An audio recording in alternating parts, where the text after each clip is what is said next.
Hi, welcome back to another book that you might have missed. My name is Janelle Williams, and today I'll be reviewing the story of Romeo and Juliet by William Shakespeare. This is a story that you may have, if you were a student here in the United States, may have been assigned to read when you were in high school, probably freshman year, because this is one of the ways that they introduce Shakespeare to high school students. And they usually start off with Romeo and Juliet.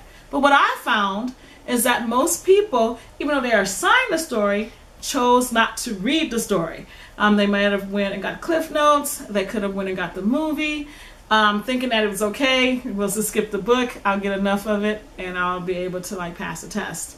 However, I think this is one of the stories that if you have the time, you need to sit down and read it through. Romeo and Juliet starts off with the whole idea of the Montagues and the Capulets are at war with each other. These families have been feuding for so many years that they don't even know why the feud began. However, they're sticking to it, even down to the servants who stands up for their houses.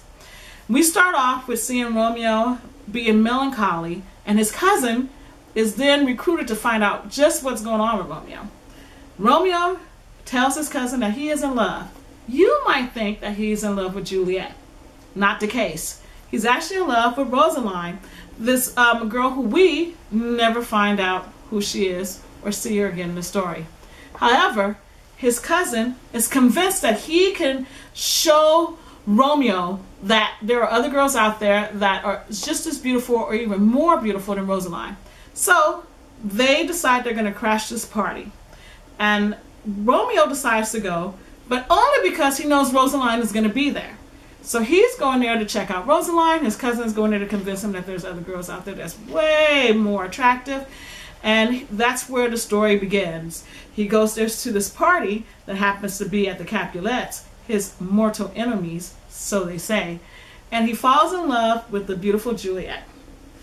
I think if you read the story, you'll be amazed of how many details are missing from the movie version versus the play version. I hope this gets you enticed to go out and get a copy of Romeo and Juliet.